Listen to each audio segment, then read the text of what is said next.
Hello friends, आज हम आपको बताने जा रहे हैं कंप्यूटर का बेसिक। देखिए, हम कंप्यूटर सीखने जाते हैं तो कोई भी हमें पूछ देता है कि कंप्यूटर क्या है, तो आज हम बताने वाले हैं कि कंप्यूटर क्या है। देखिए, a computer is an electronic device which take input from input device, process it and give us meaningful output.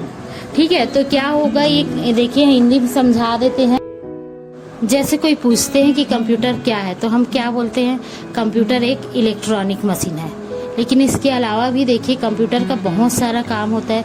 Computer input लेता है, उसको प्रोसेस करके आउटपुट देता है। ठीक है, तो इनपुट क्या है, इनपुट यूजर के द्वारा दिया गया कमांड है, और उस कमांड में प्रोसेस करके हमें आउटपुट दिया जाता है। तो और कंप्यूटर की बहुत सारी यूजेस बोल सकते हो, अपने मन से उसमें ऐड कर सकते हो।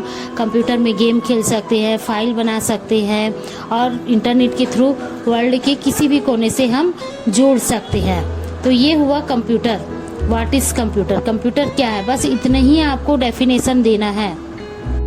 अब बताने जा रहे हैं इनपुट, प्रोसेस और output. Input device, input device, in मतलब अंदर, पुट मतलब रखना, जिससे हम अपना कमांड जिस मशीन से हम कंप्यूटर के अंदर पहुंचा सकते हैं, या बोल सकते हैं कि हम जिस मशीन से हम कंप्यूटर के अंदर काम कर सकते हैं, वे सारी मशीनें इनपुट डिवाइस कहलाती है।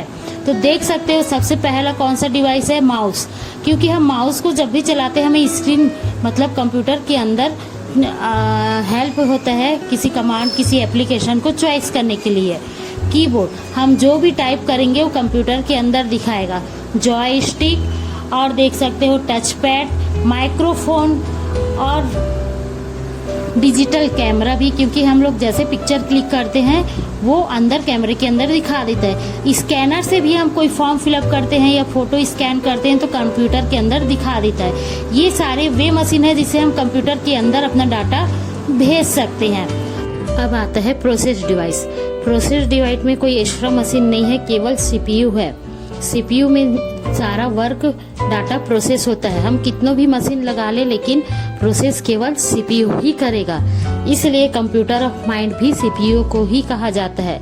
इसलिए सीपीयू का फुल फॉर्म में है सेंट्रल प्रोसेसिंग यूनिट। ठीक है दोस्तों, अब है आउटपुट डिवाइस। देखो, आउट मतलब बाहर होता है, और पुट मतलब रखना, और डिवाइस मतलब मशीन। वे सारी मशीनें जिससे हम डाटा को बाहर प्राप्त कर सकते हैं। कंप्यूटर के अंदर जितने भी डाटा है उसको हम बाहर प्राप्त कर सकते हैं, वे सारी मशीन आउटपुट होता है। ठीक है, तो आउटपुट मशीनें में कौन कौन सा आता है, मॉनिटर।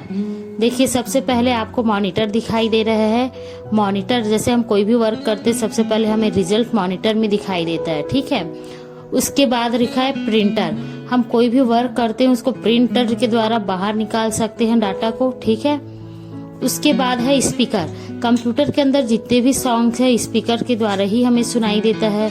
ठीक है, फिर उसके बाद आता है हेडसेट, प्रोजेक्टर और प्लोटर। प्लोटर में बड़ी बड़ी फाइलें निकाली जाती है, बैनर। ठीक है, तो ये हुआ आउटपुट डिवाइस। स्टोरेज डिवाइस, जैसे कि मोबाइल में होता है, कोई भी हम फोटो, वीडियो आदि सभी चीज रखे हैं, पिक्चर क्लिक किए हैं, तो वो हमेशा दिखाई देता है, स्टोर रहता है। वैसे ही मोबाइल में ऐसा फाइलें हम बहुत सारा बनाए रहते हैं, वो हमेशा के लिए स्टोर रहता है, कभी भी ओपन करके देख सकते हैं। तो स्टोरेज डिवाइस का मतलब होता है जिसमें हम अपनी फाइलें स्टोर या डाटा स्टोर कर सकते हैं।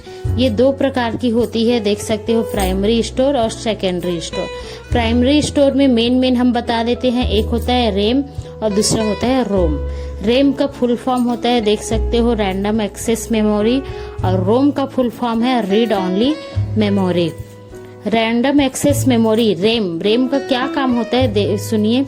रैम एक टेम्परेरी मेमोरी है जो सॉफ्टवेयर को चलाने का काम करता है। ठीक है, और ये सॉफ्टवेयर को रन करने का काम करता है। जैसे हम व्हाट्सएप या टैली ओपन करते हैं, तो जब ये जितना देर तक हम एप्लीकेशन को ओपन किए रहेंगे उतना ही देर तक इसका वर्क रहेगा।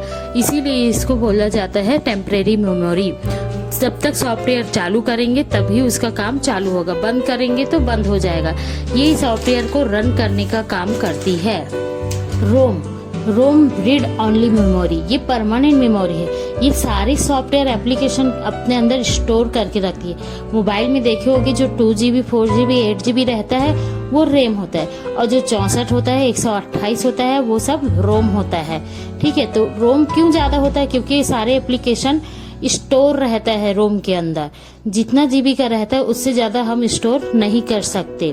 तो ये परमानेंट मेमोरी हुआ, क्योंकि जब तक अगर हम मान लो किसी सॉफ्टवेयर को इंस्टॉल कर लिए, जैसे टैली आप इंस्टॉल कर लिए, तो उसको आप देखोगे 1 महीने बाद भी वो वैसे ही रहेगा, बिना चालू किए मोबाइल भी बिगड़ जाएगा तो वैसे ही रहेगा। जब तक उसको अनइंस्टॉल नहीं करेंगे वो नहीं हटेगा।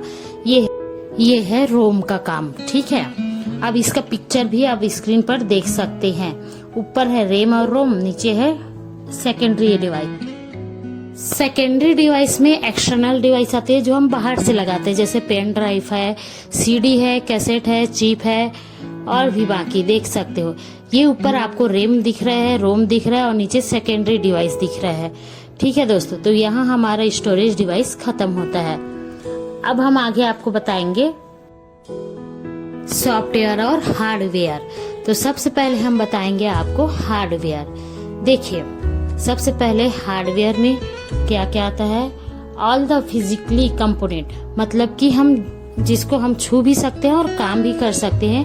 कंप्यूटर के वे सारे पार्ट, जैसे कि है कीबोर्ड है, माउस है, मॉनिटर है, हार्ड डिस्क है, सीपीयू है, प्रिंटर है, स्पीकर है, ये सब हमारा क्या है? हार्डवेयर, जिसके हम टच कर सकते हैं। सारे मशीनें को हार्डवेयर डिवाइस कहा जाता है। ठीक है, अब हम देख सकते हो हार्डवेयर, तो अब रास्ते में चलते हुए पाइप की दुकान में भी हार्डवेयर लिखा रहता है, क्योंकि वो भी एक मशीनें हैं। मशीनें की कोई भी पार्ट को हम हार्डवेयर कहते हैं, लेकिन हम कंप्यूटर के बारे में बता रहे हैं, इसलिए कंप्यूटर के सारे पार्ट जिसको हम टच कर सकते हैं, वर्क भी कर सकते हैं, वे सारे हार्डवेयर है। सॉफ्टवेयर क्या है?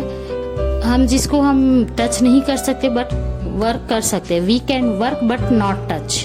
ठीक है, वे सारे एप्लीकेशन सॉफ्टवेयर कहलाता है। इसमें सारे जितने भी एप्लीकेशन प्रोग्राम है ये सारे सॉफ्टवेयर कहलाता है। ठीक है, जैसे आप टैली, MS ऑफिस, फोटोशॉप, जितने भी एप्लीकेशन है मोबाइल में कहा जाए तो व्हाट्सएप, इंस्टाग्राम, फेसबुक, जितने भी सॉफ्टवेयर है ये सारे सॉफ्टवेयर के अंदर आता है, जिसको हम छू नहीं सकते लेकिन उसमें हम वर्क पूरा कर सकते हैं। ये सारा सॉफ्टवेयर हुआ। तो आज का टॉपिक आपको यहीं खत्म करते हैं। ठीक है दोस्तों, आगे की ऐसी बहुत सारी जानकारी के लिए हमारे चैनल को लाइक एंड सब्सक्राइब करना ना भूलिए।